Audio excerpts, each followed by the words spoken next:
안녕하세요. 삼성서울병원 혈액조약내과 김석진입니다.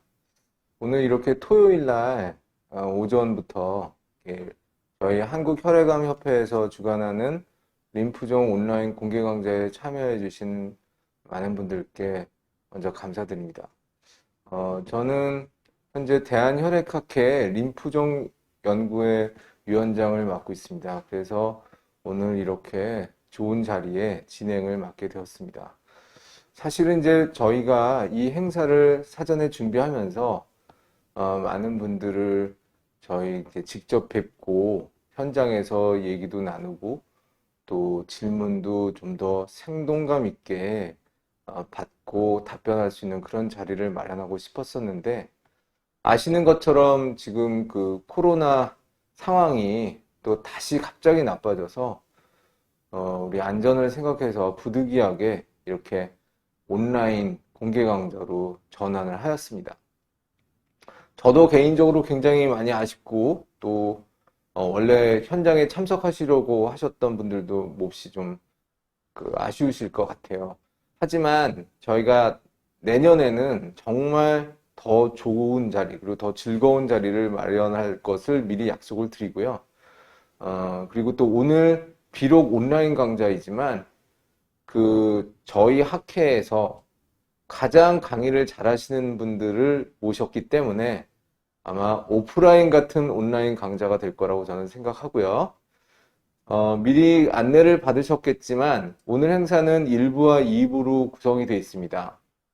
1부에서는 저희가 이제 림프종은 호지킨 림프종과 비호지킨 림프종으로 나누지만 아시는 것처럼 비호지킨 림프종이 거의 대부분을 차지하고 있거든요. 그래서 비호지킨 림프종에 대해서만 오늘은 집중해서 강좌를 드리기로 했고요.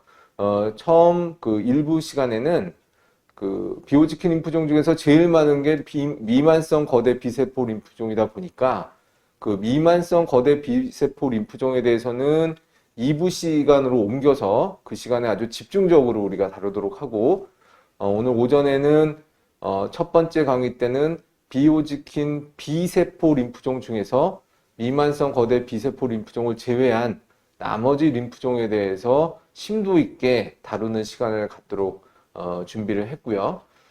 두 번째 강의에서는 비호지킨 T세포 림프종에 대한 얘기를 나누려고 합니다. 아마 우리 많은 분들께서 T세포 림프종에 대해서는 사실 정보도 좀 상대적으로 부족하고 또 여러 가지로 궁금한 점이 많으실 텐데 그 부분들을 좀 아주 명쾌하게 좀 다룰 수 있는 그런 자리가 될 것으로 저는 기대합니다. 그래서 이제 강의를 시작하기에 앞서서 오늘 두 분의 교수님을 먼저 소개해 드리겠습니다. 첫 번째 강의를 해주실 가천의대 길병원 혈액조약내과 육혜한 교수님은 저희 혈액학회 림프종 연구의 총무로 사실상 거의 모든 일을 하고 계신 제가 매우 존경하면서 아끼는 저의 후배 교수님이신데 학회에서도 강의도 너무너무 잘하시는 걸로 정평이 나 있기 때문에 오늘 아마 들으시는 분들 모두 만족스러운 강의가 될 것으로 생각이 됩니다. 또 두 번째 강의를 해주실 서울 아산병원 조영내과 조용우 교수님은 저희 혈액학회 말 그대로 정말 떠오르는 스타이십니다. 그래서 학회에서도 정말 이 훌륭한 강의와 또 연구로 아주 유명하신 분이기 때문에 마찬가지로 아마 들으시면 굉장히 만족스러운 시간이 될 거라고 생각합니다. 그래서 강의에 앞서서 우리 두 분 교수님 한번 인사 말씀 듣겠습니다. 안녕하세요. 네, 네. 안녕하세요. 네. 벌써 2년째 코로나로 이렇게 온라인으로 뵙게 되는데요. 개인적으로도 되게 아쉽고요. 부족하지만 이번 강의가 환자분들께 조금이나 도움이 되었으면 좋겠고, 내년에는 꼭 오프라인으로 뵙기를 기대합니다. 안녕하세요. 저도 사실 직접 환자분들과 보호자분들을 뵙고 이야기를 나누기를 굉장히 기대했었는데 그러지 못해서 굉장히 아쉽습니다. 그래도 이 온라인 강좌가 여러분들에게 많은 도움이 되셨으면 좋겠습니다. 네. 자, 그러면 이제 서로는 이제 여기서 마치고 본격적인 강의를 듣도록 하겠습니다. 그래서 두 분의 강의를 듣고 이어서 저희 그 사전 질문으로 올라왔던 질문들 그리고 강의하시는 동안에 올리시는 실시간 질문들도 정리해서 서로 답변 드리는 그러면서 같이 그 의논하는 그런 시간도 이어서 진행하겠습니다. 그러면 첫 번째 강의 비호지킨 비세포 림프종에 대해서 유키안 교수님 부탁드리겠습니다.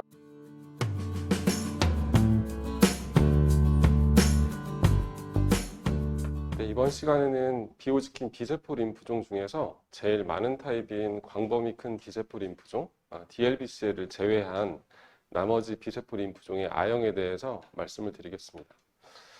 먼저 전반적인 림프종에 대한 개요를 좀 살펴보겠습니다. 2018년도에 우리나라 이제 전체 암 발생자 수는 24만 명 정도가 되는데요.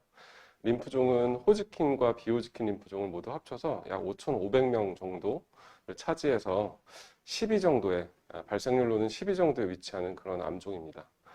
림프종은 저희가 이제 호지킨, 비호지킨 이런 이름들이 붙어 있는데요. 처음 이 호지킨 림프종이라는 이름이 붙었던 것 자체가 1800년대에 영국 의사인 토마스 호지킨이 이렇게 이제 목에 있는 림프절과 애가 림프절 등이 커지는 그런 병들을 발견해서 보고를 했었고요. 그래서 처음에는 호지킨 병이라고 하는 이름이 붙었고요.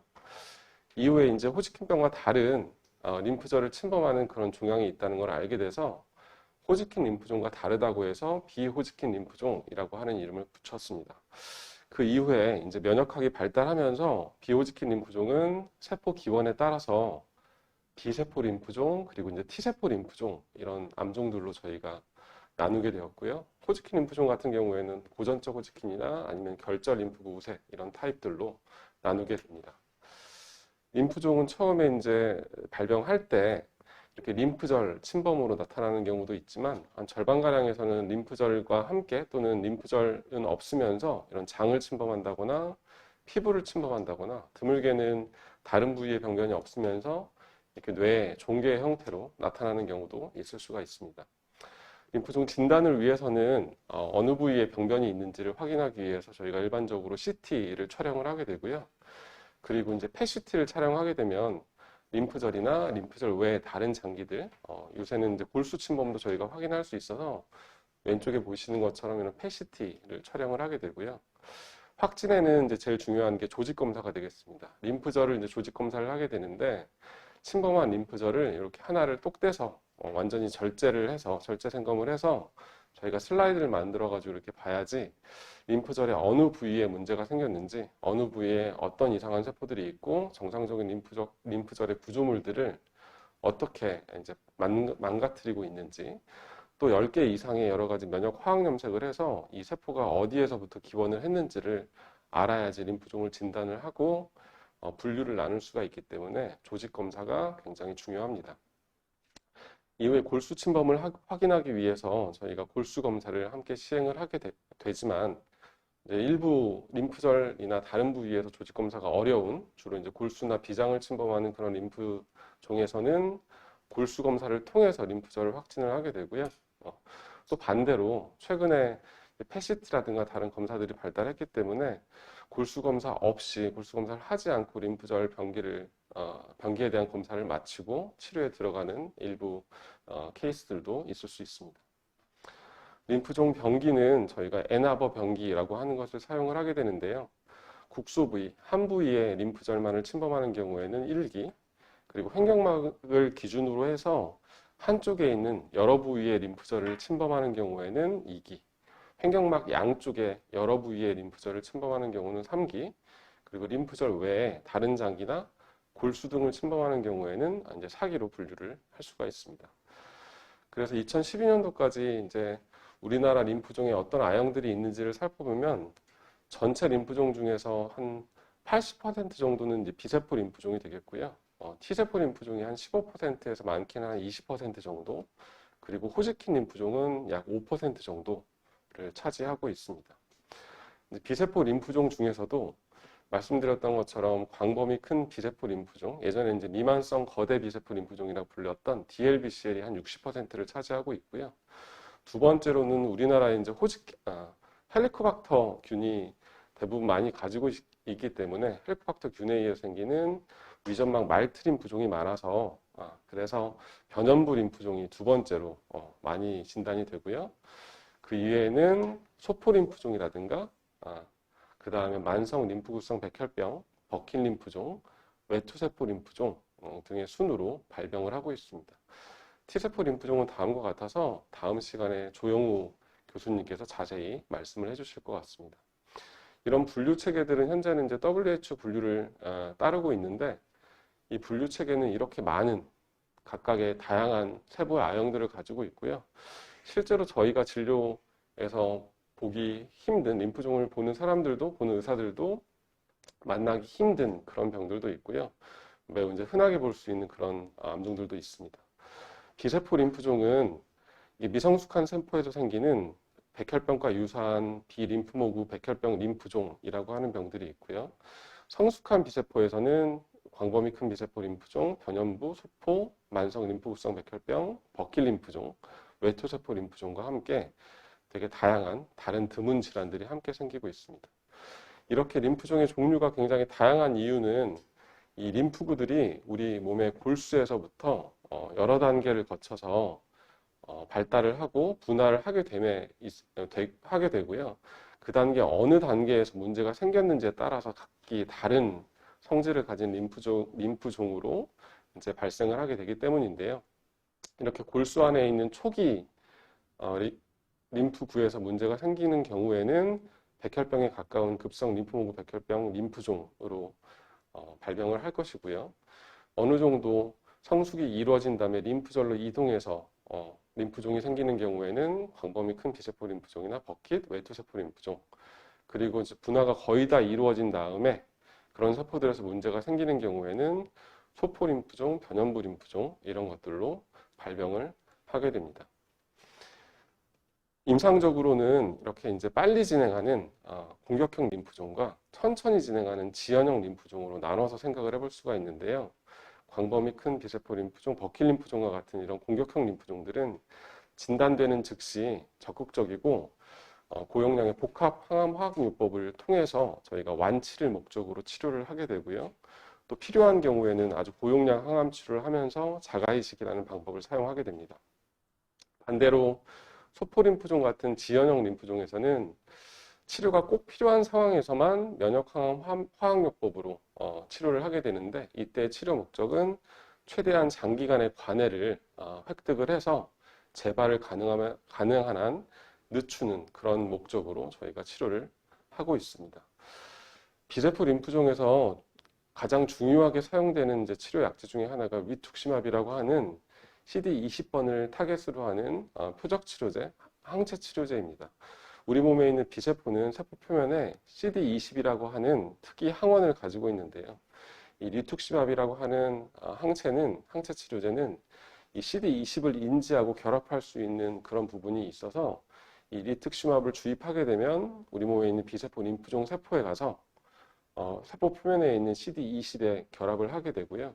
그렇게 되면 주변에 있는 T림프구나 다른 이제 B세포를 죽일 수 있는 세포들이 여러 가지 효소를 내서 B세포를 사멸시키게 되고요.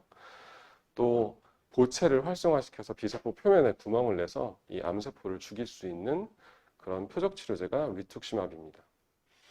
두 번째로 이제 일부 외투세포 림프종이나 만성 림프구성 백혈병에서 사용되고 있는 약제가 이브루티닙이라고 하는 BTK 억제제인데요.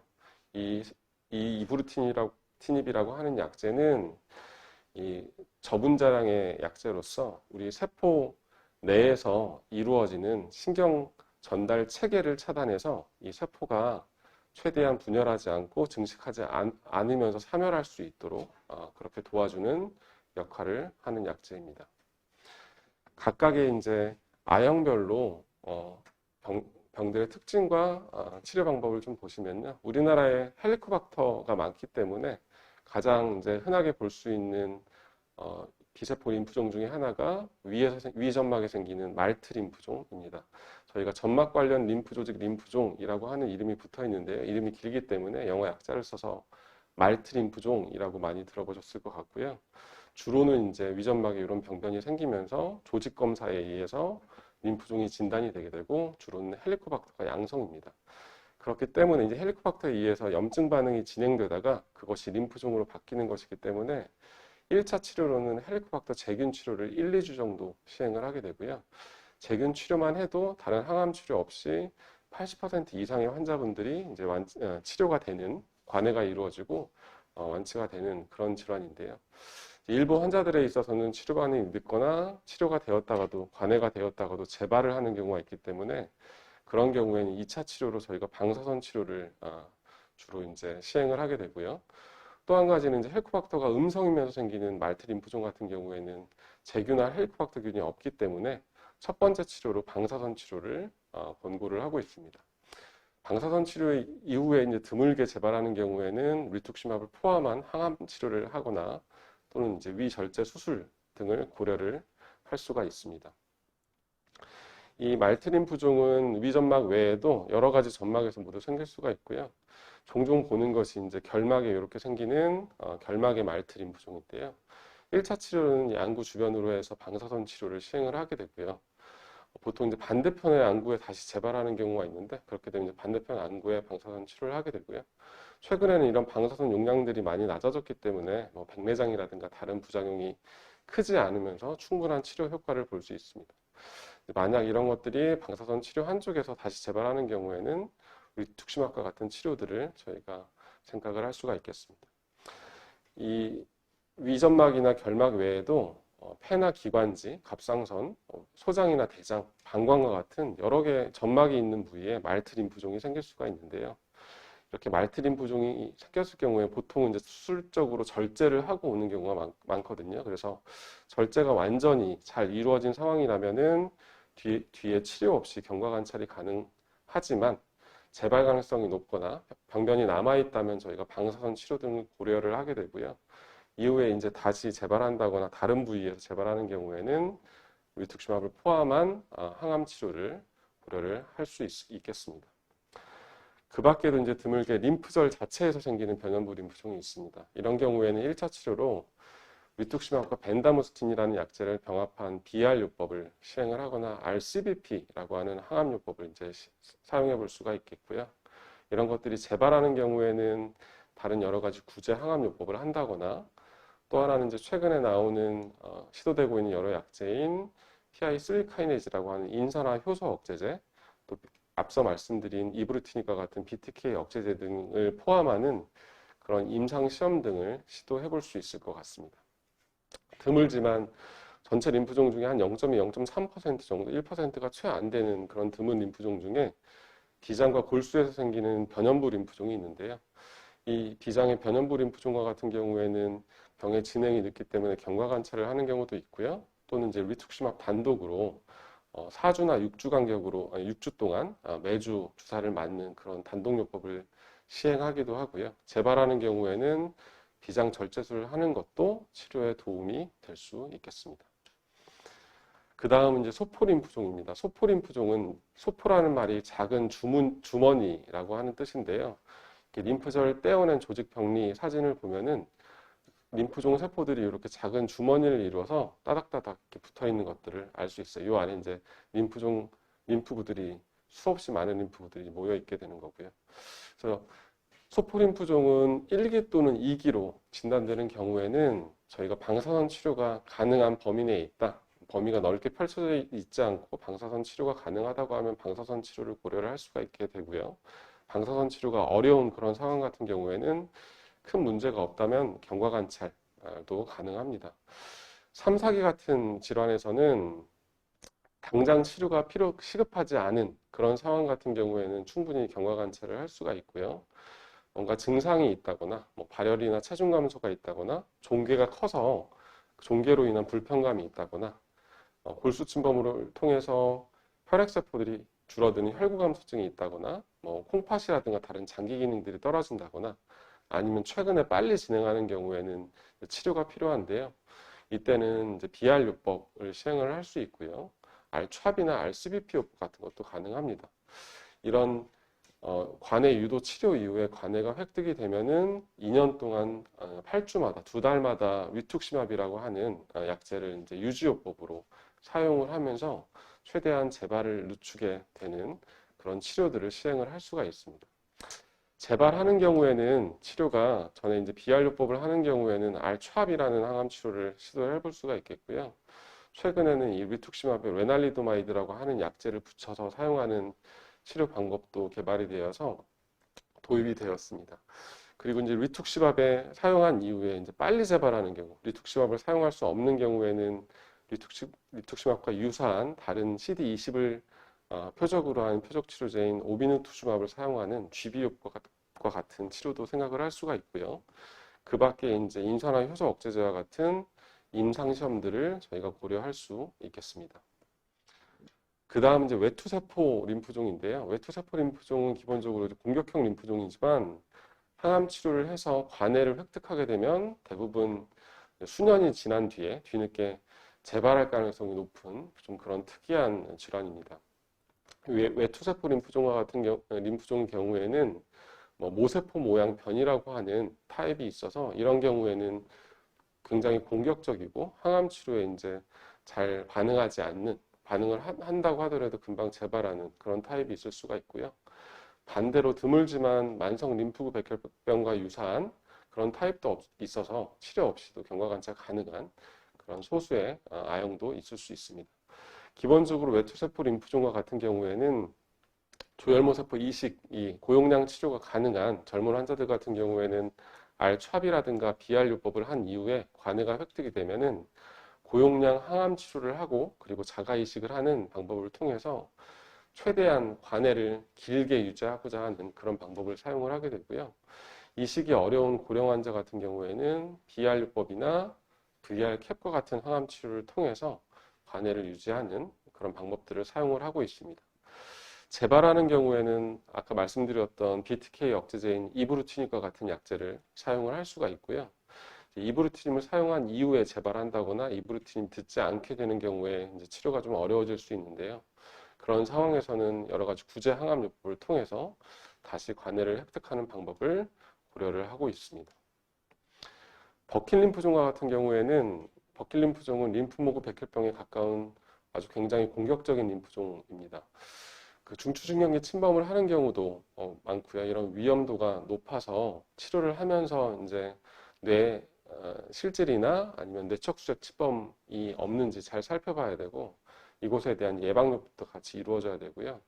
치료 초기에 항암 치료를 하게 되면 이제 종양세포들이 굉장히 잘 이제 사멸하게 되는데 이때 암세포가 여러 가지 안 좋은 노폐물들을 혈액에 내놓는 종양 융해 증후군이라고 하는 질환들이 합병증이 생길 수가 있기 때문에 치료 초기에 이런 종양 융해 증후군의 고위험군에서는 예방요법을 함께 시행하면서 치료하는 것이 굉장히 중요합니다. 하지만 이제 버킬 림프종 같은 경우에는 일단 관해가 이루어지면은 장기적으로 예후는 굉장히 좋은 질환으로서 초기 치료가 굉장히 중요할 것 같고요. 1차 치료는 이제 리툭시마브에 저희가 사용하는 촤비라고 하는 항암 치료보다 강도를 높인 하이펄시바드라든가 아니면은 알코독셈, 아이박과 같은 이제 항암 치료들, 복합 항암 치료들을 사용을 하게 되고요.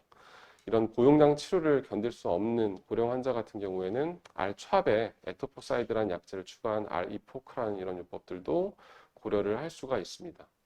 재발하는 경우에는 여러 가지 구제 항암 요법을 통해서 관해를 획득하고 그 이후에 이제 자가 이식을 고려할 수 있겠습니다. 전체적인 내용을 요약하면 비세포 림프종은 전체 림프종의 약 80%에 달하고요. 비림프구 발달 단계에 따라서 각각의 다른 림프종으로 저희가 진단이 될 수 있습니다. 크게 이제 공격형 림프종과 지연형 림프종으로 나누어서 치료를 생각해 볼 수 있겠는데요. 지연형 림프종과 같은 경우에는 초기에 치료 없이 경과 관찰을 한다든가 국소적인 병에 있어서는 방사선 치료들을 고려할 수 있겠고요. 지연형 림프종의 치료가 필요한 상황이라든가 아니면 공격형 림프종이 진단되었을 때는 리툭시마브라고 하는 표적 치료제를 포함하는 면역 항암 요법으로 치료를 하게 되고요. 재발하는 경우에는 이제 이브루틴이나 다른 여러 가지 약물들이 치료에 도입되고 있어서 이런 임상시험이나 새로운 치료들도 적극적으로 생각해 보시면 좋을 것 같습니다. 각각의 아형을 다 소개해 드리지 못해서 좀 아쉬운 부분이 있는데요. 그 부분에 대해서는 이따가 이제 질의응답 시간에 실제 사례들, 환우분들의 사례들을 가지고 저희가 논의를 해보도록 그렇게 하겠습니다. 지금까지 경청해 주셔서 감사합니다.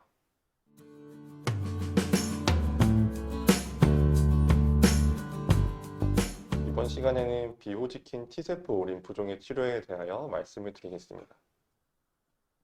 먼저 치료에 대해 설명드리기에 앞서서 림프종이라는 병에 대해서 간략하게 말씀을 드리겠습니다. 제가 처음 이제 외래나 병동에서 환자분들에게 림프종으로 진단되었습니다라고 말씀을 드리면은 많은 환자분들이 어떤 병인지 잘 몰라서 본인의 병을 이해하기 어려워하시는 것 같습니다. 그도 그럴 듯이 우리가 위암 또는 대장암이라고 하면은 그 위와 대장에 병이 생긴 것을 알기 때문에, 그리고 그 장기가 아주 익숙하기 때문에 본인의 병이 어떤 병인지 바로 이해를 하시게 됩니다. 하지만 이 림프종이 생기는 림프라는 기관에 대해서는 그동안 잘 듣지 못하셨기 때문에 림프종이라고 했을 때 많이 당황을 하시는 것 같습니다. 그래서 이에 대해서 잠시 설명을 드리겠습니다. 이 림프계는 우리 몸의 면역을 담당하는 기관입니다. 그리고 그림이 조금 작긴 하지만 이렇게 동글동글한 림프절과 그것을 연결하는 림프관, 그리고 골수와 흉선, 비정과 같은 장기들로 구성이 되어 있고, 이 그림을 보시는 것과 같이 전신에 분포를 하고 있습니다. 오늘 말씀드릴 림프종은 이 림프계를 구성하는 세포들 중에 림프구라는 세포가 악성으로 변해서 발생하는 종양입니다. 다음 이 림프구의 분화에 대해서 잠시 설명을 드리겠습니다. 림프구는 크게 T세포와 그리고 B세포로 나눠볼 수 있겠습니다. 먼저 골수에 있는 림프계 정구세포가 이제 림프절을 거치면서 성숙하게 되면서 B세포가 되기도 하고, 흉선을 거치면서 T세포가 되기도 합니다. 오늘 강의 내용은 이 T세포가 악성으로 변해서 발생하는 T세포 림프종에 대하여 말씀을 드리겠습니다. 앞서 유쾌한 교수님께서 보여주셨듯이 T세포 림프종도 그 여러 가지 A형이 있고 현재 한 30가지 정도의 A형이 있는 것으로 알려져 있습니다. 우리나라 전체 림프종의 A형을 보시면 앞서 잠시 보여드렸던 그림이긴 하지만 한 3분의 2 정도가 B세포 림프종이고 T세포 림프종은 약 10% 정도를 차지하고 있습니다. 즉 상대적으로 드문 A형의 림프종이라고 할 수 있겠습니다. 이 T세포 림프종을 조금 더 세분화해서 보시면은 상세불명의 말초 T세포 림프종이 33%로 1위를 차지하고 있고, 그 빈도가 그 다음이 림프절 외 NK T세포 림프종으로 28% 정도를 차지하고 있으며, 그 이외에 혈관 면역 무구 T세포 림프종, 역청성 큰 세포 림프종, 그리고 피부 T세포 림프종이 각각 10% 정도씩을 차지하고 있습니다. 대표적인 A형들만 설명을 드리겠습니다. 먼저 말초 T세포 림프종이나 혈관 면역 무구 T세포 림프종, 그리고 역형성 큰 세포 림프종은 주로 림프절 비대로 나타나게 됩니다. 그림에서 보시는 것과 같이 이렇게 목에 멍울이 만져지거나 그 이외에 겨드랑이 그리고 사타구니 쪽에 림프절이 만져져서 내원하시는 경우가 많습니다. 반면 림프절 외 NK T세포 림프종, 피부 T세포 림프종, 그리고 장병증 관련 T세포 림프종과 같은 경우에는 대부분 림프절 외를 침범하는 형태로 나타나며, NK T세포 림프종의 경우에는 주로 코와 그 주변부의 조직을 침범하는 형태로 나타나고, 피부 T세포 림프종의 경우에는 대부분 피부에 이렇게 병변이 나타나게 됩니다. 비호지킨 T세포 림프종의 예후에 대해서 간략하게 말씀을 드리겠습니다. 그러기 위해서는 아마도 환우분들께서 한 번쯤은 들어보셨을 이 촤비라는 치료제에 대해서 말씀을 드려야 할 것 같습니다. 림프종 치료의 초창기에는 우리가 지금처럼 T세포와 B세포를 나누어서 치료하지 않았습니다. 이렇게 비호지킨 림프종을 전체 함께 같은 항암요법으로 치료하였었는데, 이 밑에 연구는 지금으로부터 약 30년 전에 시행이 된 대규모 연구로서 이 촤비라는 항암요법과 그것보다 더욱 강도가 센, 따라서 독성도 더 높은 그런 항암요법들과의 치료 결과를 비교했었는데, 촤과 이런 더욱 독성이 높은 이런 항암요법들 간의 치료 결과가 차이가 없었습니다. 따라서 이때부터 촤비라는 항암요법이 비호지킨 림프종 치료의 표준요법으로서 자리를 잡게 됩니다. 그리고 그 이후 B세포 림프종과 T세포 림프종의 예후를 보시겠습니다.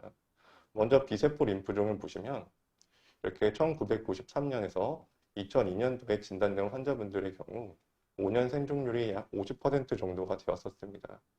근데 2003년 이후에 진단된 환자분들의 경우에는 5년 생존율이 60%를 넘어가게 됩니다. 즉, B세포 림프종은 시간이 지날수록 그 예후가 좋아지고 있고, 따라서 치료가 더 좋아지고 있다고 생각을 하시면 되겠습니다. 반면 T세포 림프종의 경우에는 1993년도에 진단받은 환자분들이나 2012년도에 진단받은 환자분들이나 그 생존율의 차이가 거의 없습니다. 그 이유에 대해서 설명을 드리면 비세포 림프종의 경우에는 앞서 육혜영 교수님께서 말씀 주셨던 리뚝시맙이라는 비세포 표면에 있는 CD20이라는 항원을 표적으로 하는 표적 면역 치료제가 2000년도 초에 개발이 되었고, 이 그림을 보시면은 리뚝시맙을 사용하지 않았던 환자들은 2년 생존율이 약 50%인 반면에 리뚝시맙을 포함된 항암요법으로 치료받은 환자분들은 그 생존율이 거의 80%에 다다르게 됩니다. 반면 T세포 림프종은 지금까지 표적 면역 치료제의 부재로 그 예후가 큰 차이가 없었습니다. 하지만 다행히 최근에 T세포 림프종에서도 일부 아형에서 좋은 표적 면역 치료제가 개발이 되어서 사용이 되고 있고, 이에 대해서는 뒤에 다시 설명을 드리겠습니다. 또 한 가지 더 말씀드릴 것은 T세포 림프종도 여러 가지 아형이 있고 그에 따른 예후가 다 다릅니다. 먼저 역형성 큰세포 림프종이 가장 예후가 좋은데 그 안에서도 알크라는 단백질이 양성인 경우가 더 예후가 좋고, 그 다음이 혈관 면역 모구 T세포 림프종, 그리고 NK T세포 림프종이 되겠으며, 제 아래에 있는 상세불명 말초 T세포 림프종의 경우에는 치료가 많이 어렵습니다. 먼저 일반적인 T세포 림프종의 치료에 대해서 말씀을 드리겠습니다. 1차 치료에 대해서 먼저 말씀을 드리면, 앞서 말씀드렸던 이 첩이라는 항암요법을 대부분 사용을 하게 되고, 이 첩은 사이클로포스파마이드, 독소르비신, 빈크리스틴, 그리고 프레드니솔론으로 구성되어 있는 약제입니다. 항암요법입니다. 그리고 일부 젊은 환자분들에서는 여기에 에토포사이드라는 약을 추가해 볼 수 있지만, 이 에토포사이드의 효과에 대해서는 아직까지 명확하게 성립이 된 것은 아니어서 의료진에 따라 조금 다를 것 같습니다. 그리고 항상 말씀을 드리는 거지만, 만약에 치료를 받으시는 기간에 좋은 임상시험이 열려 있으면은 반드시 임상시험도 고려하는 것을 권유하고 있습니다. 이렇게 1차 치료 이후에 완전 관해에 도달하게 되면은 고용량 항암요법과 자가조무세포 이식을 진행할 수도 있고, 또는 경과 관찰을 할 수가 있는데, 자가조무세포 이식을 반드시 받아야 하느냐에 대해서는 아직까지 명확한 결론이 내려지진 않은 상황입니다. 지금까지가 일반적인 T세포 림프종의 치료이고, 몇몇 T세포 림프종 아형들에서는 조금 치료 방법이 달라서 소개를 해드리겠습니다. 먼저 림프절외 NK T세포 림프종입니다. 이 림프종은 에프스타인바 바이러스라는 바이러스 감염과 굉장히 밀접한 관련성이 있고, 한국, 중국, 일본, 그리고 동남아에 호발하는 것으로 알려져 있습니다.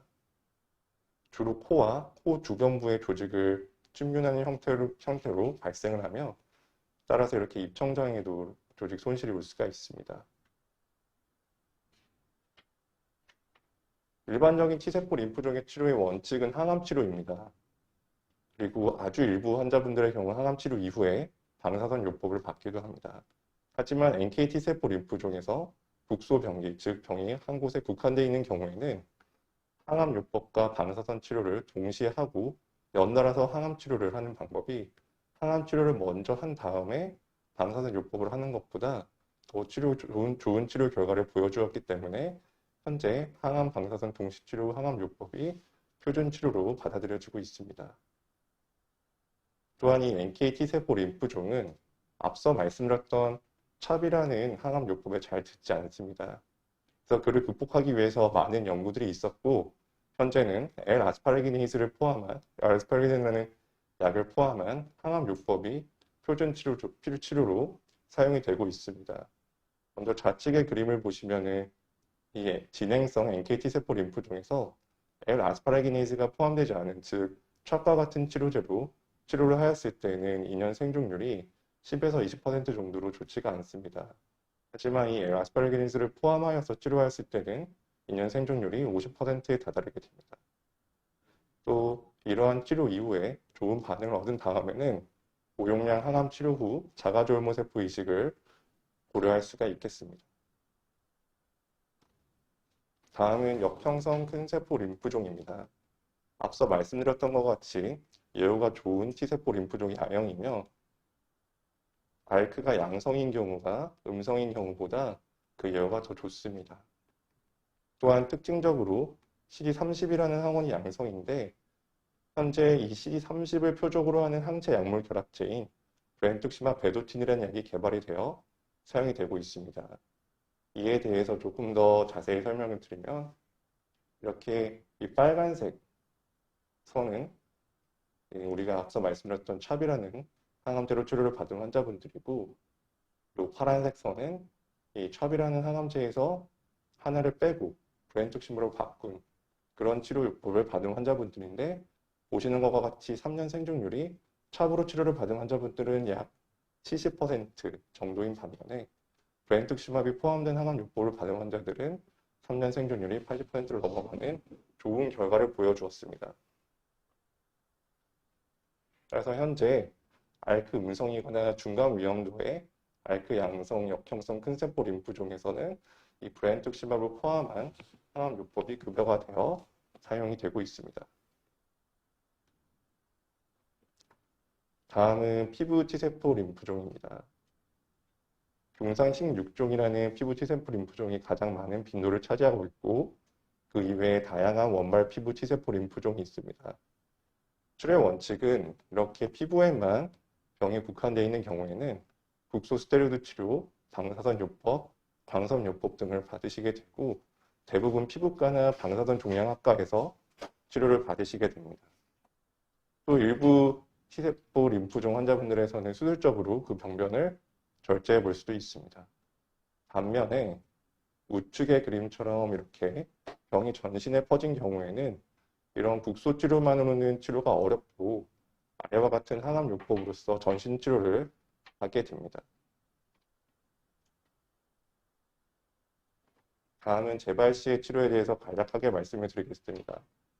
백근 기반 또는 젬시타빈 기반의 항암요법을 받으시게 되고, 일부 환자분들은 자가졸모 이식이나 동종졸모 이식까지 진행을 할 수 있습니다. 그리고 항상 강조드리는 것은 특히 재발한 상황에서는 반드시 좋은 임상 연구가 열려 있으면 참여하는 것을 적극적으로 고려를 하시는 게 좋을 것 같습니다.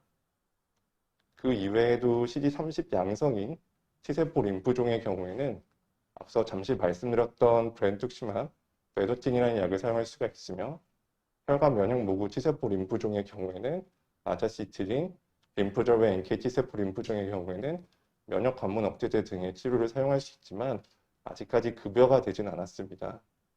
그리고 그 이외에도 현재 다양한 임상 연구들에서 다양한 신약들이 개발이 평가가 되고 있고, 좋은 연구 결과들을 보여주고 있기 때문에 이런 임상 연구에 참여하시는 것도 적극적으로 고려하시는 게 좋을 것 같습니다.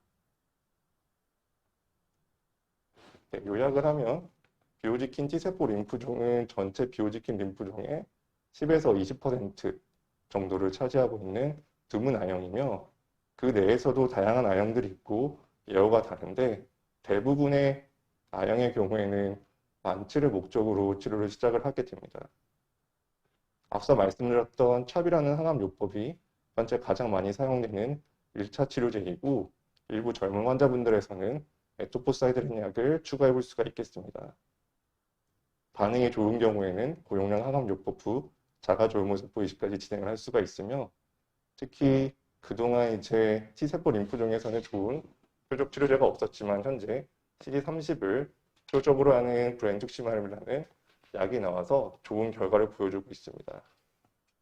또 마지막으로 현재 다양한 임상 연구들이 진행이 되면서 좋은 결과들을 보여주고 있어서 T세포 림프종 환자분들의 치료 결과도 더 좋아질 것으로 생각을 하고 있습니다. 마지막 슬라이드입니다. 실제 환자분 케이스를 가지고 왔습니다. 먼저 왼쪽의 케이스를 보시면 이렇게 코와 코 주변부를 침범하는 NKT 세포 림프종 환자였습니다. 이 환자분은 항암 방사선요법과 항암 치료를 통해서 완전 관해를 얻으셨고 지금까지도 잘 지내시고 있습니다. 우측은 말초 T세포 림프종 환자분이시고 병변이 여러 군데 있었었는데 6차례의 찹으로 치료를 한 다음에 이렇게 완전 관해를 얻으셨습니다. 지금 보시는 것 같이 이렇게 T세포 림프종 환자분들의 치료가 쉽지만은 않지만 이 케이스의 환자분들과 같이 완치를 목적으로 함께 하시는 의료진과 함께 치료를 잘 받으셨으면 좋겠습니다. 네, 경청해 주셔서 감사합니다.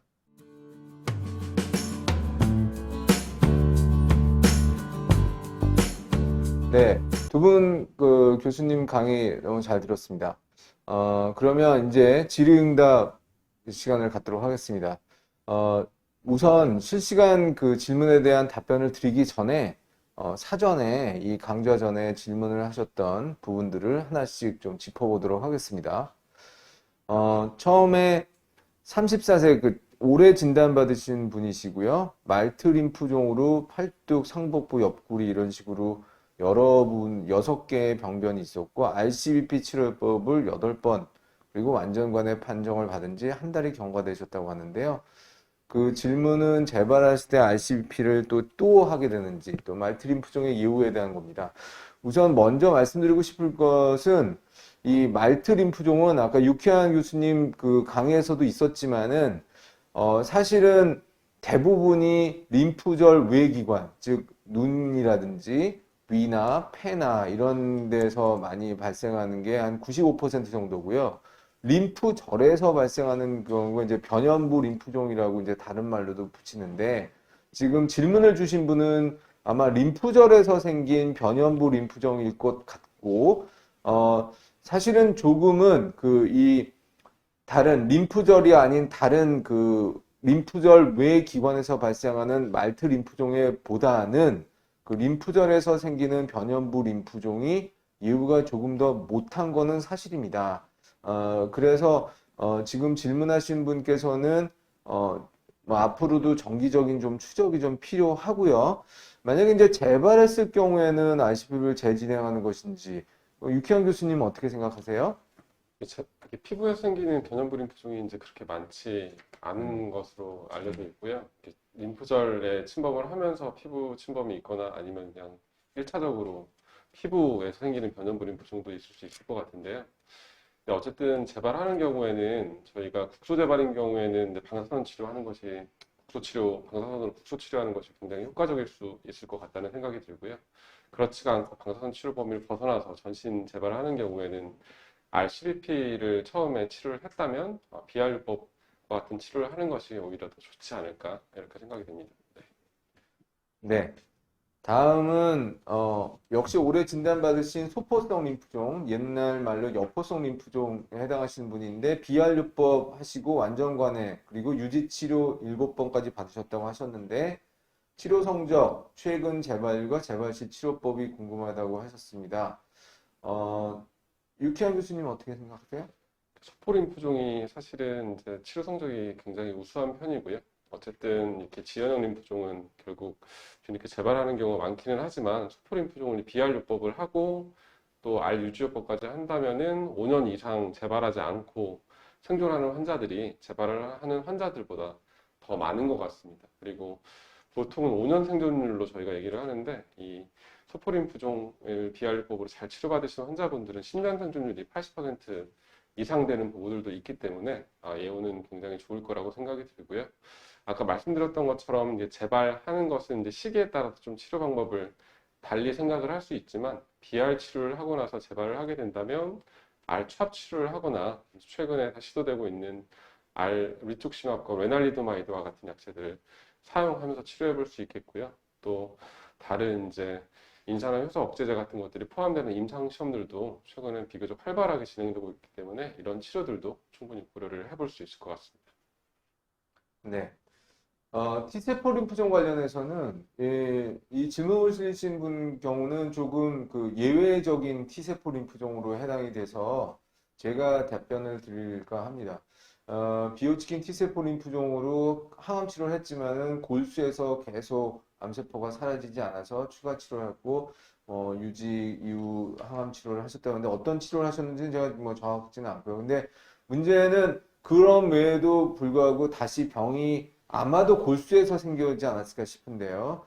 근데 2018년부터 치료하지 않고 계시는 상황이라고 하십니다. 근데 그리고 나서 뭐 좀 컨디션이 좀 안 좋은 이런 일들을 경험하시고 현재 코로나 백신은 미접종하고 계신다고 하셨는데요. 뭐 제가 사실 정확한 상황을 모르기 때문에 딱 맞는 답변이 될지 모르겠으나 저희가 이제 일반적으로 이제 T세포 림프종 중에서 굉장히 T세포 림프종이 일반적으로는 공격적으로 알려져 있지만은 골수에만 주로 침범을 하면서 아주 조용한 그 B세포 림프종의 그 로우 그레이드 아주 조용한 림프종의 그런 패턴을 따라가는 분들이 좀 계십니다. 그래서 그런 분의 특징이 골수 검사를 하면 계속 그 비정상적인 T세포 림프종 암세포는 골수에서 좀 관찰이 되는데 나타나는 증상은 그냥 약간의 피로감 또는 아예 무증상도 많으시고 또 경우에 따라서는 그것 때문에 이제 혈액 검사를 보면 백혈구 수치도 조금 떨어져 있고 빈혈도 좀 있고 혈소판도 좀 낮은 그런 경우들이 있습니다. 근데 따로 특별히 무슨 수혈이 필요하거나 또는 백혈구가 떨어졌다고 해서 감염의 위험도가 더 올라가거나 그런 것은 아니고요. 그러니까 저도 사실은 그런 환자분들이 조금 계셔서 지금 계속 이렇게 정기적으로 추적을 하고 있는데 이 경우는 사실은 답은 없고요. 사실 치료를 통해서 얻는 득실을 따져서 아마 그 치료로 인한 실이 더 높다고 판단되면 이제 결국 계속 이렇게 관찰하는 게 맞을 것 같습니다. 근데 이제 그러다 보니까 이런 분들께서 코로나 백신을 과연 맞아야 되느냐 이게 굉장히 고민스러운 부분은 맞습니다. 그런데 현재 우리가 백신과 관련돼서의 경험이 축적되지 않다 보니까 이 부분에 대해서 명확하게 맞아야 된다. 뭐 맞아도 아무 문제 없다. 이렇게 얘기할 수 있는 사람은 이 세상에 아무도 없을 것 같고요. 그러나 제가 이제 외래에서도 또 우리 교수님들도 외래에서 많이 질문을 받으시겠지만은 기본적으로 원칙은 백신은 접종을 맞는 게 맞고요. 그리고 지금 이미 2018년 이후로 굉장히 오랜 시간이 치료 없이 관찰하고 계시다고 보면은 지금 질문을 주신 분의 경우에는 백신을 맞아도 그렇게 아주 굉장히 심각한 부작용이나 합병증이 발생할 가능성은 조금 적지 않을까 싶어서 이런 경우에 그 백신에 따른 그 합병증으로 인해서 손해를 볼 수 있는 확률과 코로나에 감염이 됐을 때 그것으로 인해서 어떤 치명적인 경과를 갈 수 있는 그런 위험도를 그 좀 따져봐야 되는데 제 생각에는 그래도 감염이 됐을 때 더 오히려 손해를 볼 수 있는 그 좀 나쁜 영향을 받을 결과를 가져올 수 있는 확률이 높다고 판단이 돼서 저는 조심스럽게 그래도 본인의 컨디션이 좀 괜찮으시다면 백신 접종을 하시는 게 좋지 않을까 이렇게 생각이 됩니다. 다음 이제 그 소포성 림프종 BR 치료 후 유지요법 12번 모두 마쳤습니다. 근데 10년 후 관해를 유지해도 완치라고 말하지 않는 이유가 무엇이냐? 사실 뭐 이 소포성 림프종은 이게 좀 한 뭐 10년 있다가도 재발할 수도 있는 약간 이런 그 로우 그레이드 좀 조용한 지연성 림프종의 특징이 5년 이상 지나도 간혹 재발하는 경우들이 좀 있기 때문에 그래서 이제 그런 얘기들을 하는데 조금 더 조심스럽고 2부에서 얘기할 미만성 또는 뭐 광범위 큰 비세포 림프종이라고 얘기하는 그 병의 경우는 거기서도 5년 이상 완전가대가 유지돼도 뭐 10년 있다 재발하는 경우들도 없지 않습니다. 그러나 상대적으로 공격성 림프종은 그렇게 지나고 나면은 재발할 수 확률이 굉장히 낮은 반면에 이런 그 로우 그레이드 그 지연성 림프종은 간혹 재발하는 수들이 종종 있고 지금 육현 교수님 말씀하셨지만은 비활요법하고 유지요법까지 다 마친 다음에 5년을 추적했을 때 재발하지 않고 쭉 유지되는 확률이 거의 90% 정도 되거든요. 10년이 한 80%고요. 그러나 10%, 15%는 또 재발을 오래 있다고 한다는 얘기여서 그래서 이제 완치라는 얘기를 좀 이렇게 이렇게 단정적으로 못하는 건데 사실은 제가 외래에서 진료실에서도 이런 말씀 드리지만 제가 완치가 된 겁니까? 이렇게 얘기를 했을 때 제가 말씀드리는 거는 우리가 어떤 사람이 완치가 됐다고 얘기를 하려면 그분이 예를 들어서 지금 현재 나이가 58세인데 한 95세까지 사신다고 가정했을 때 95세까지 쭉 따라가서 본 다음에 재발을 안 했으면 이제 완치가 됐고 95세 때 돌아가시는 거는 이제 정말 나이가 드셔서 그냥 자연사 하는 경우죠. 예를 들면 뭐 100살까지 사실 수도 있겠지만은 그때까지 재발을 안 하면 그게 완치라고 얘기할 수 있는 건데 사실 우리가 그렇게 95세, 100세까지 저희가 계속 쫓아가면서 지켜볼 수는 없잖아요. 그러니까 어떤 그 완치라는 얘기 이 부분에 대해서는 사실 생각하기 나름이니까 너무 거기에 큰 의미를 안 두시는 게 좋지 않을까 저는 생각이 듭니다. 자, 이제 질문은 T세포 림프종으로 되어 있는데 이게 버킬 림프종이기 때문에 아마 B세포 림프종 같은데요. 표준암 치료가 역차 진행 중에서 부작용으로 좀 중단하고 좀 지켜보고 계시다고 하십니다. 근데 버킬 림프종에 대해서는 아까 유쾌한 선생님이 말씀하신 것처럼 조금 치료가 굉장히 좀 공격적인 치료를 하다 보니까 그 연세가 73세시니까 조금 치료에 따른 합병증으로 좀 굉장히 좀 고생하실 수밖에 없는 연령대이시거든요.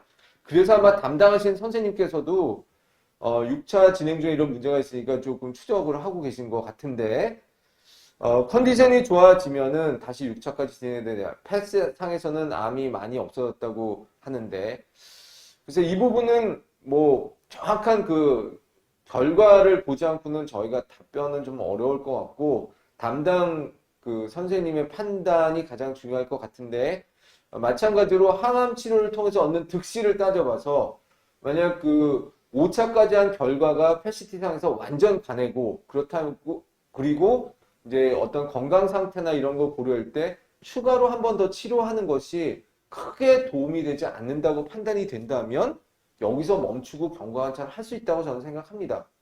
주변에서 코피가 나면 예후가 안 돼. 그거는 사실 무근이고요. 그냥 혈소판이 떨어졌을 때 코피가 좀 날 수 있는 거고, 그러다 보면 혈소판이 많이 떨어지고 혈구 감소증이 심하면 합병증이 좀 생기는 일이 좀 있다는 것뿐이지 코피하고는 예후는 관련이 없다고 생각합니다.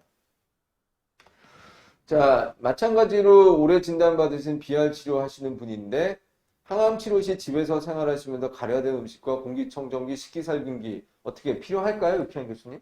그냥 저는 항상 환우분들께 말씀드리는 게 일반적인 그냥 건강한 생활, 건강할 정도의 이제 위생 정도가 유지하면 되고요.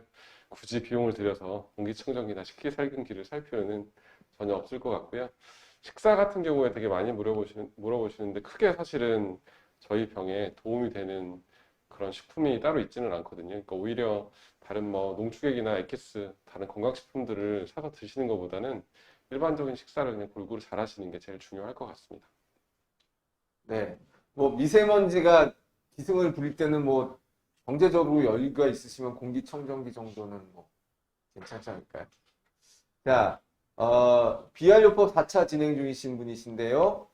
유지 치료가 필수 사항이십니까? 이 부분은 사실은 그 우리가 유지요법을 하게 된 그 어떤 근거 자료가 유지요법을 하게 되면은 재발을 좀 그 생기는 확률을 좀 낮추는 거지 그 전체적인 생존율에서는 사실 차이는 없었거든요. 그 연구 결과가요. 그래서 경우에 따라서는 유지요법을 그냥 안 하는 그런 기관들도 있습니다. 근데 저는 그걸 막 유지요법을 생략하는 게 무조건 나쁜 거다 이렇게 생각지는 않고 그러나 이제 우리나라에서 의료보험이 2년 동안 12차까지 유지요법을 지금 보장하고 있으니까 환자분들이 물론 전체 생존율도 중요하지만 치료 후에 또 재발을 경험한다는 것 자체가 삶의 질이나 이런 측면에서는 결코 좋은 일은 아니니까 뭐 저 개인적으로는 보험이 허용되는 범위 내에서 굳이 뭐 환자분이 이제 건강 상태가 뭐 유지요법을 하는데 크게 결격 사유가 없다면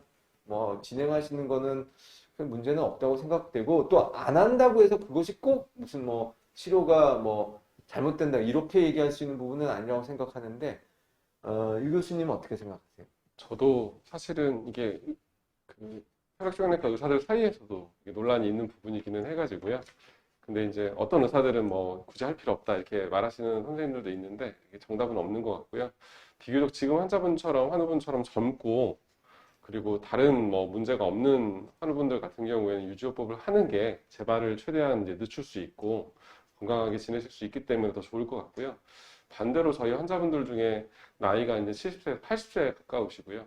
병원이랑 댁이랑도 거리가 되게 멀고 왔다 갔다 하시기도 어렵고 그리고 일반적인 기대염이 그렇게 이제 길지 않은 상황에서는 굳이 비활요법을 2년간 병원을 12번이나 13번 정도 왔다 갔다 하시면서 치료를 하셔야 되는데 그런 경우엔 저도 상황에 따라서 생략을 하고 있고요. 일반적으로는 저도 역시 이제 유지요법을 권고하고 있습니다. 네.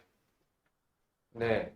다음은 이제 그 조용호 교수님 강의하신 피부 T세포 림프종 한 분께서 이제 진단받고 아마 아주 국소적이어서 그 병변을 제거를 하고 관찰하고 계신다고 합니다.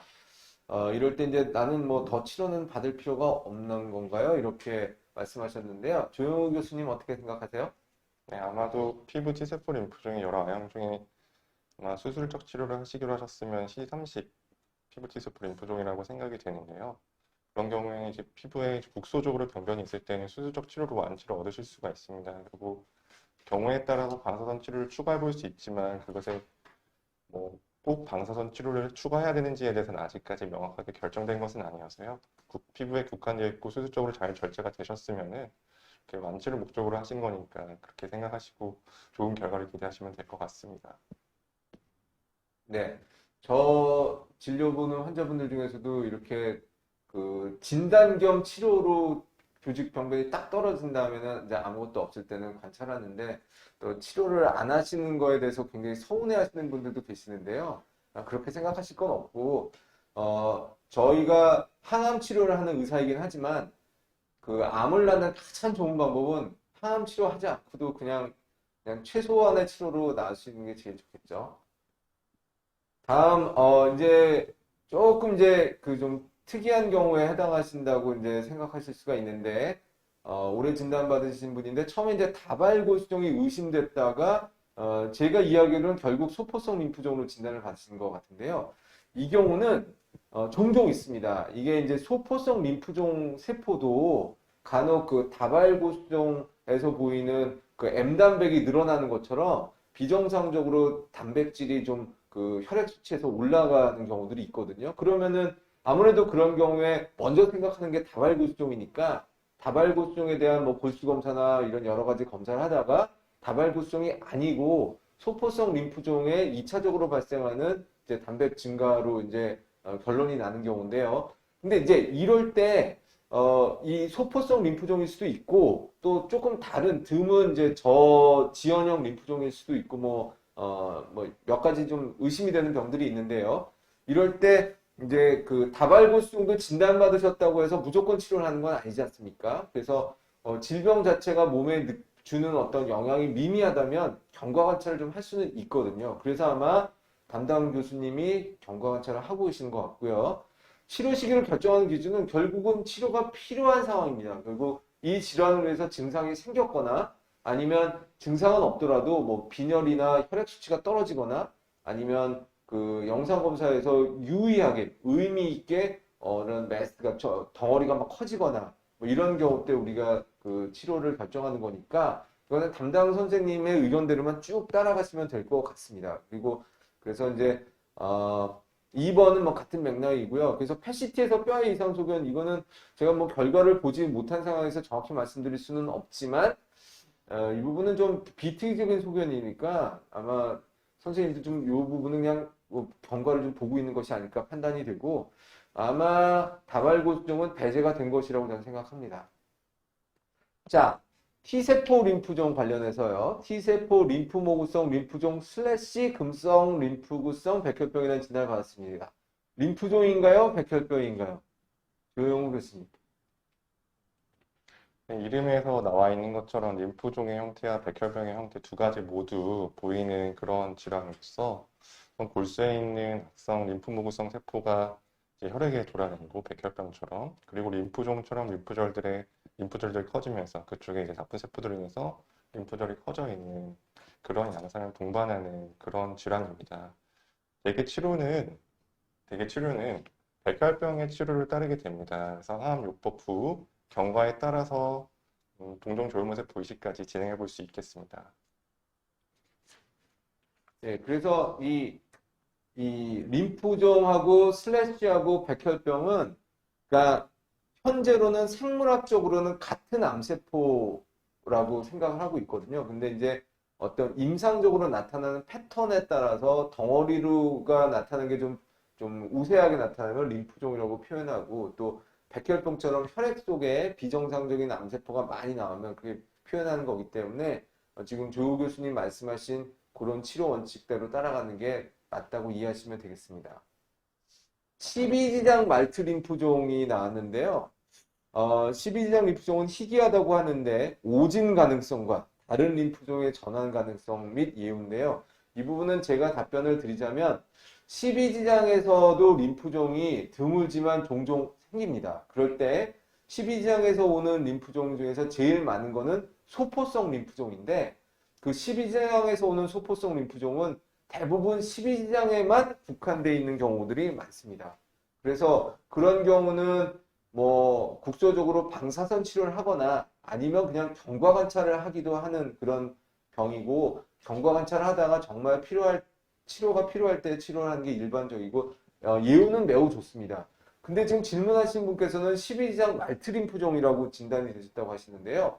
아주 드물지만 거기서 말트림프종도 생길 수가 있고요. 그리고 그 부분은 그 진단하신 분께서 잘 하신 거니까 그렇게 오진을 이렇게 생각하실 필요는 없지 않을까 생각이 되고 예후는 제가 말씀드린 대로 비교적 좋고 모든 그 조용한 림프종이 공격적인 림프종으로 전환되는 경우들은 없지는 않습니다만 뭐 저는 개인적으로 지금까지 12지장 림프종이 막 이렇게 아주 공격적으로 되는 경우는 경험해 본 적은 없어서 글쎄 그렇게 아주 걱정을 많이 하실 필요는 없지 않을까 생각이 되네요.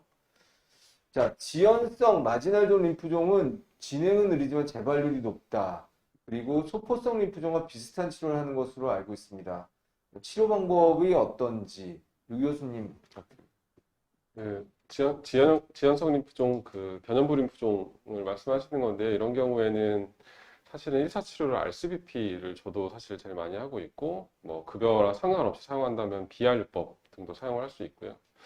이제 초치료로는 사실 다른 치료를 특별히 고려하는 경우는 별로 없는 것 같습니다. 재발했을 경우에는 전통적으로는 이제 플루다라빈 같은 약제를 포함하는 그런 구제 항암 치료를 하게 되는데요. 그것 말고도 다시 리투크시맙을 사용한다거나 다른 임상시험들도 많이 있기 때문에 그런 치료 방법들을 잘 상의하셔서 결정하시면 될 것 같습니다. 네. 네. 그다음 이제 T세포 관련해서 68세 환우분이시고 아마 알첩이 아니고 찹 치료를 받으셨지 않을까 싶고 아이스 구제항암 치료 진행 예정인데 아이스가 강한 항암 치료라고 해서 걱정되는데 혹시 다른 치료법이 있는지요? 조 교수님 어떻게 생각하세요? 네. 제 아이스라는 항암요법은 아까 강의에서 잠시 말씀드렸던 백금 기반의 항암요법이고 현재 구제요법으로서 가장 많이 사용되는 항암요법 중에 하나입니다.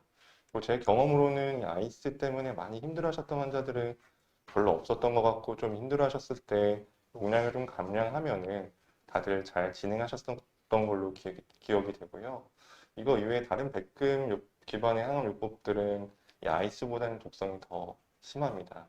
그리고 아이스 이외에 다른 잠시 말씀드렸던 젬시타빈 요법을 사용해 볼 수도 있는데 독성은 사실은 환자분들마다 다 다릅니다. 알찹에 굉장히 힘들었던 환자분들도 아이스를 굉장히 편하게 하셨던 분들도 있어서 우선은 가장 많이 사용되는 일반적인 이 아이스라는 항암 요법을 먼저 시행을 해 보시고 혹시라도 힘드시면 용량 감량을 하면서 조절해 볼 수 있지 않을까 생각이 듭니다.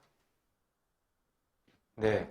이제 74세 환자분이시고 간에서 림프종이 진단을 받으셨는데 간 수치가 높아서 치료가 할 수 없다고 얘기를 들으셨다고 하고요. 간 수치가 계속 나빠지는 상황에서 항암을 할 수 있는 방법이 있을지요? 이렇게 말씀을 주는데요.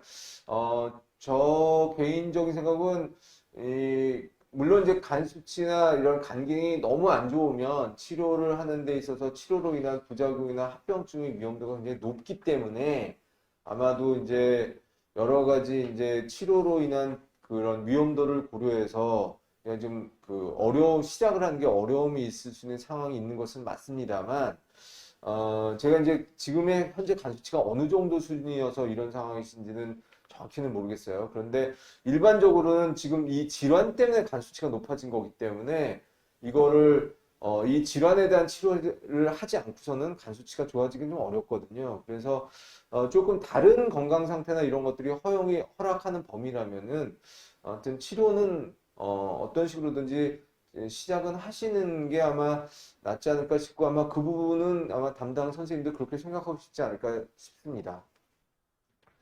사전 질문 마지막입니다. 2018년에 소포성 림프전 진단받고 유지요법을 하셨고 올해 6월에 종료를 하셨는데요.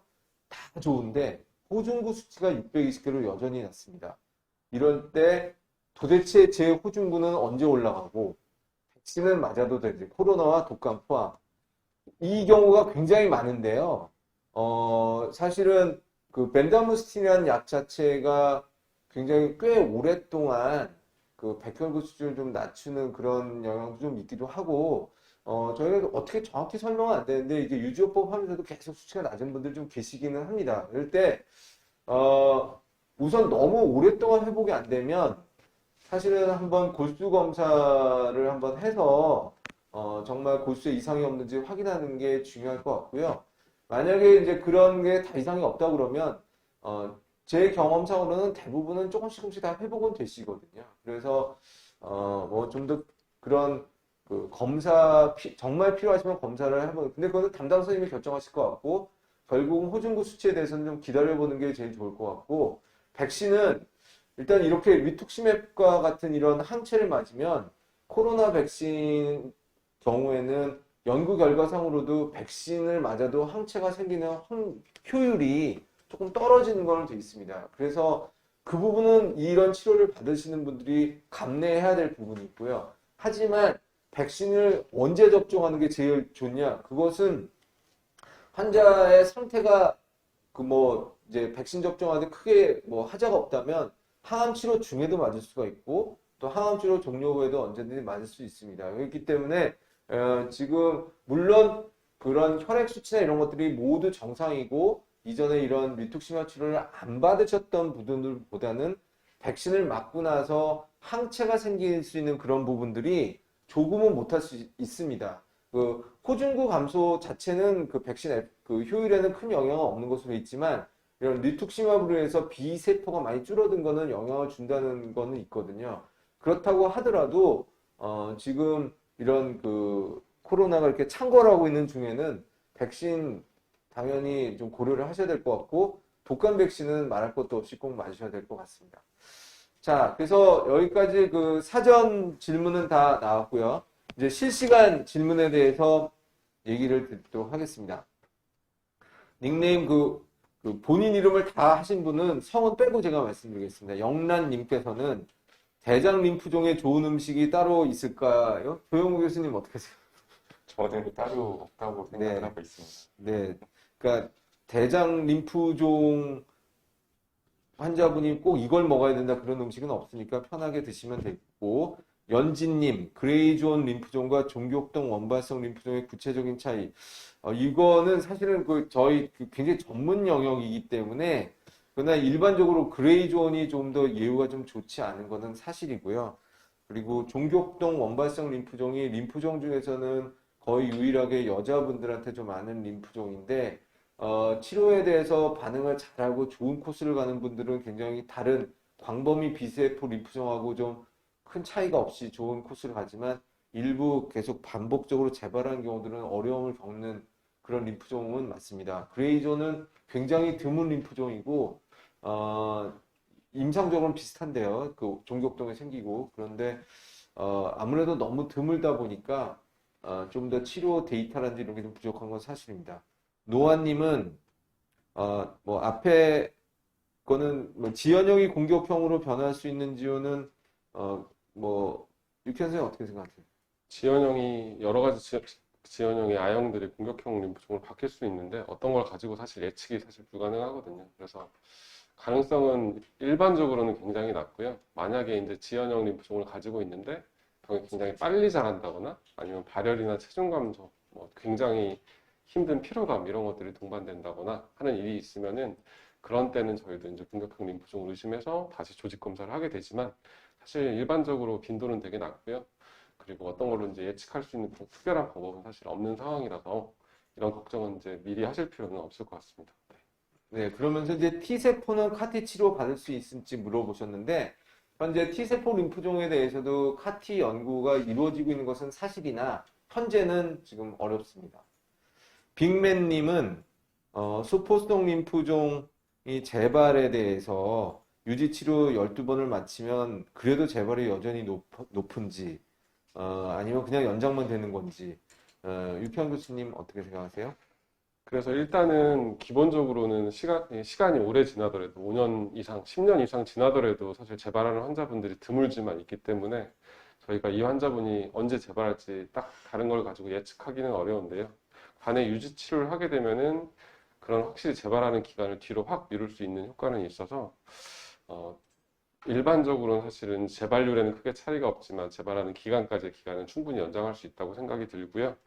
이제 소포림프종 환자분들 같은 경우에는 어쨌든 재발에 대해 설명을 드리시지만 너무 미리부터 이 재발에 대한 걱정을 하지 않는 게 저는 훨씬 더 유익하실 거라고 생각이 듭니다. 네. 네. 다혜님께서는 눈에서 비문증 수술하고 조직검사에서 비호직긴 림프종이 나왔는데 그거는 어떤 것에 속하는지요? 이렇게 질문을 주셨는데요. 이거는 이제 제 생각에는 저희가 림프종이 이 뇌나 이런 중추신경계에서 생기는 경우도 있고 눈을 침범하는 경우도 있거든요. 그래서 눈에서 침범된 비호치킨 림프종은 대부분은 비세포 림프종이고요. 이 조직 검사에서의 그 정보가 굉장히 제한적이다 보니까 이런 다양한 그 세부화형을 참 잡기가 어려운 경우들이 많지만 이런 경우에는 중추신경계에서 발생한 비세포 림프종에 준한 치료를 되게 많이 합니다. 그래서 지금 정확히 병원에서 설명을 아직 못 들으셨다고 하는데 꼭 한번 방문을 하셔서 정확한 설명을 한번 먼저 들어보시는 걸 권해드리고 싶고요. 루돌프님은 버킬림프종 관해후 주의사항 및 재발 방지인데요. 이 부분은 한번 저 조용호 교수님 한번 어떻게 생각하세요? 사실 이제 림프종 완전 간해를 모든 거의 대부분의 환자분들이 뭘 해야지 재발 방지를 할 수 있느냐고 많이 물어보시는데요.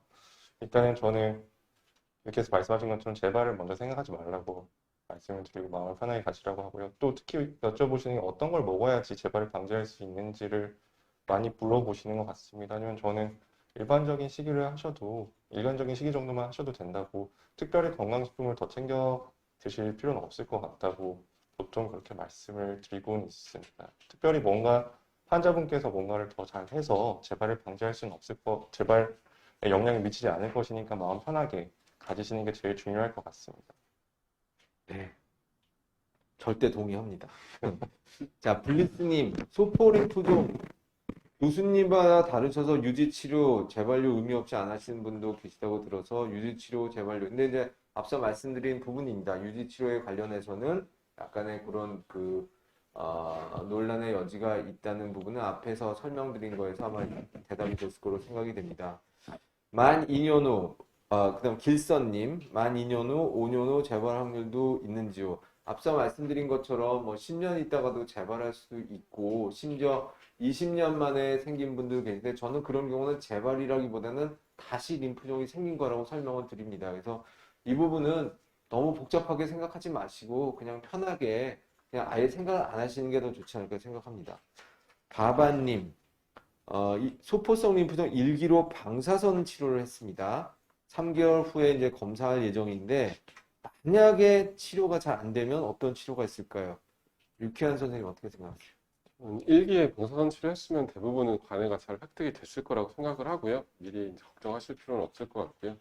이게 흔적처럼 남아 있어서 사실 이게 치료가 다 됐는데 치료받은 흔적인지 아니면은 잔여 종양이 있는 것인지 구분이 안 되는 상태가 있을 수도 있는데 어쨌든 병변이 많이 줄어들고 좋아진 상태라면 저는 그냥 경과 관찰할 것 같습니다.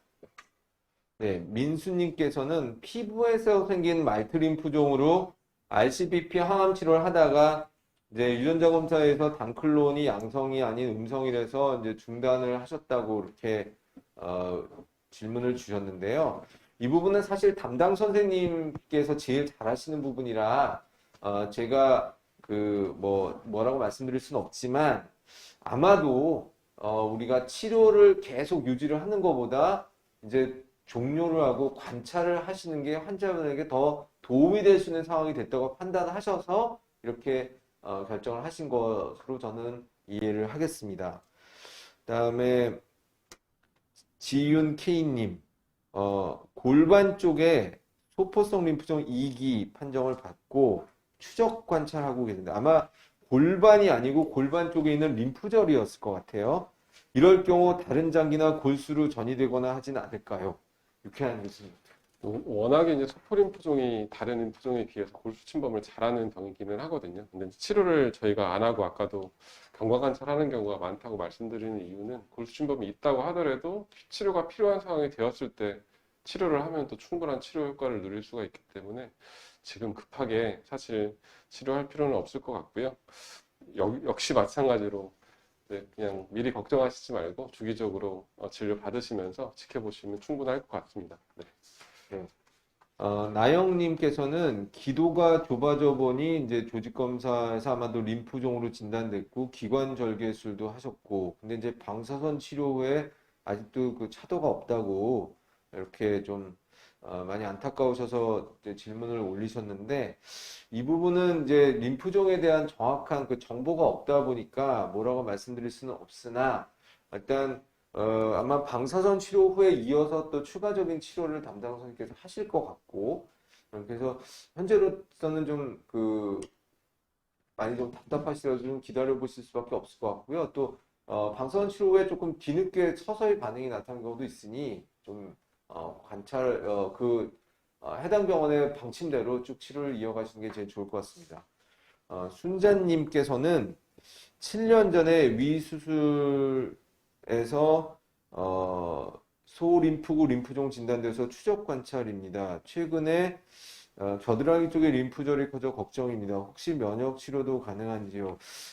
제 생각에는 아직 진단이 되신 것도 아니고 또 그 겨드랑이의 림프절은 뭐 다른 여러 가지 이유로 최근에 뭐 백신 맞고도 림프절 커진 경우는 많거든요. 그러니까 아직은 너무 이렇게 속단하지 마시고 결과 나오면 담당 선생님과 상의해 보시는 게 좋을 것 같습니다. 그리고 면역 치료라는 것은 뭐 여러 굉장히 광범위한 부분인데 공인된 치료로 우리가 보험이 되거나 이런 것들이 그렇게 아직 제한적이니까 지금 당장에 그런 생각을 하실 필요는 없으실 것 같아요. 네, 그러면서 이제 추가로 더 질문에 대해서 답변하겠습니다. 나연님께서는 NKT 림프종이 가장 공격형으로 알고 있습니다. 최근 새로운 치료법은 없는지 또 관련 임상이 궁금합니다. 조용우 교수님 어떻게 돼요? 일단은 1차 치료에서는 그렇게 많은 새로운 치료 이제 임상 연구가 열려 있진 않은 걸로 제가 알고 있고요. 이제 재발한 환자분들을 대상으로는 여러 임상 연구들이 열려 있는데 그중에서 이제 그래도 굉장히 좀 좋은 결과를 보여주고 있는 것이 면역관분 억제제라고 말씀을 드릴 수 있을 것 같습니다. 물론 모든 환자분들이 반응이 있는 건 아니지만 많게는 4에서 50% 정도의 환자분들이 그 효과를 보고 한 4분의 1 정도의 환자분들은 굉장히 오랫동안 완전 간의 상태가 잘 유지되기 때문에 좋은 치료라고 생각이 되고요. 또 현재 또 여러 가지 개발되고 있는 치료들 중에서 앞서 말씀드렸듯이 NKT 세포 림프종은 EB 바이러스와 굉장히 밀접한 연관성이 있는데 그런 EB 바이러스를 표적으로 하는 세포 치료제도 굉장히 활발히 개발 중에 있는 것으로 제가 알고 있습니다. 그리고 좋은 결과를 보여주는 것 같습니다. 네, 클라우디안 님께서는 이제 림프종 2차까지 총 10회 항암 치료를 하셨고 1차 관해 후 재발, 2차의 이해 치료 후 이제 PET 상황에서 관해 상태로 이제 추가로 더 치료한 다음에 이제 결과를 좀 기다리고 계시는 것 같습니다. 만약 추가로 치료를 더 해야 된다면 어떤 치료가 있을까요? 사실 뭐 어떤 타입이나 이런 정보가 별로 없어서 지금 상황을 저희가 좀 전혀 알 수가 없기 때문에 결국 그 결과에서 완전 관해 상태가 된다면은 아마도 제 예상에는 뭐 조혈모세포 이식이 대상이 되신다면 이식을 진행하실 것 같고 아니면 이제 뭐 대상이 안 되시더라도 추가로 공고요법을 좀 더 시행하실지도 모를 것 같습니다. 근데 그 부분은 담당 선생님하고 한번 더 상의해 보시는 게 좋을 것 같습니다. 그 다음에 딩가님은 소포성 림프종 2기 진단받고 지금 계속 관찰하고 계신데 전이 또 암세포 더 퍼지는 일 똑같은 질문인데요. 유쾌한 선생님께서 다시 한번 이게 물론 진행할 수 있는데요. 진행한 이후에 치료가 필요한 상황에서 치료를 하면은 어쨌든 얘가 똑같고요. 너무 치료 여러 가지 할 수 있는 옵션들을 무기들을 너무 앞에서 많이 써버리면은 정작 치료가 필요할 때 저희가 사용할 수 있는 방법들이 없어서 곤란할 수 있거든요. 그러니까 좀 마음 편히 기다려보셔도 충분할 것 같습니다. 네. 보건님께서는 2018년도에 만성 림프구성 백혈병 진단을 받고 오비누투츠맙 항암 치료를 받으신 후 지금은 6개월에 한 번씩 그냥 그 추적 검사만 하고 계신 것 같아요. 그래서 이 만성 림프구성 백혈병에 대해서 이제 진단명의 끝이 백혈병으로 끝나지만 이건 림프종이 이건 다 아실 것 같고요. 깊이 알고 싶습니다. 이렇게 얘기를 주셨는데 어찌됐거나 그 비호치킨 B세포 림프종이니까 유쾌한 선생님 간단히 한번 좀 말씀해 네. 주시죠. 연세가 아무래도 70세 이상 되시기 때문에 오비누투즈맙을 먼저 사용하셨을 것 같고요. 만약에 이제 재발하는 경우에는 2차 치료로 이브루틴, 인브루비카를 사용할 수 있어서 인브루비카 사용하는 경우에 또 장기간 관해가 잘 유지되기 때문에 2차 치료를 충분히 할 수 있을 것 같고요. 자세한 거는 또 혈액암협회에서 만성 림프구성 백혈병과 관련해서도 프로그램이 있고 또 유튜브에도 올라와 있으니까 찾아보시면 더 좋을 것 같습니다. 네, 감사합니다. 네버엔딩님께서는 1년 전쯤에 그 NK T세포 림프종 진단 받으시고 프로메이스 사이타범하고 방사선 치료 받고 현재 임상시험 하고 계신 것 같아요. 그래서 이 병의 예후와 또 이제 치료에 대해서 좀 궁금하셔서 이제 올리신 것 같은데요. 조은우 선생님 어떻게 생각하세요? 우선은 이렇게 치료를 잘 받고 계시는데 다른 생각은 안 하시고 현재 받고 계신 그 임상 치료가 가장 최선이라고 생각을 하시면서 아마 그렇게 그 치료하시는 선생님께서 그렇게 생각하고 그 임상 치료를 시작한 것으로 제가 이해를 하고 그렇게 생각이 되고요. 그러니까 지금 받으시는 치료가 최선이라고 생각하시고 치료를 잘 받으시면 좋을 것 같습니다. 뭐 혹시 프로멜사이타본 혹시 교수님 사용 그 이제 그 NKT 세포 림프종은 뭐 기관마다 조금씩 쓰는 그 치료법이 조금씩 틀리니까 그 부분은 뭐 사실은 뭐 어떤 치료가 더 베스트다 이렇게 얘기하기는 조금 곤란할 것 같아요. 그래서 지금 조용 교수님 말씀하신 것처럼 지금 치료하고 계시는 그 네버엔딩님께서는 담당 교수님의 치료 방침이라는 거를 절대 신뢰하시면서 그냥 쭉 그 계획대로 따라가시는 게 제일 좋을 것 같습니다. 지금 반응도 좋으시니까요. 네, 저희가 시간 딱 맞춘 것 같습니다. 11시 55분이고요. 저는 뭐, 저희 나름대로는 올라오신 질문, 또 사전 질문, 이런 거 다 답변 드리려고 최선의 노력을 다했습니다만, 얼마나 만족스러우셨는지는 잘 모르겠습니다. 그 다음에 또 기회가 되면은 또 더 좋은 시간 갖도록 하고요. 마치기 전에 오늘 강의를 해주신 두 교수님께 한번, 마지막으로 인사 말씀 좀 부탁드립니다.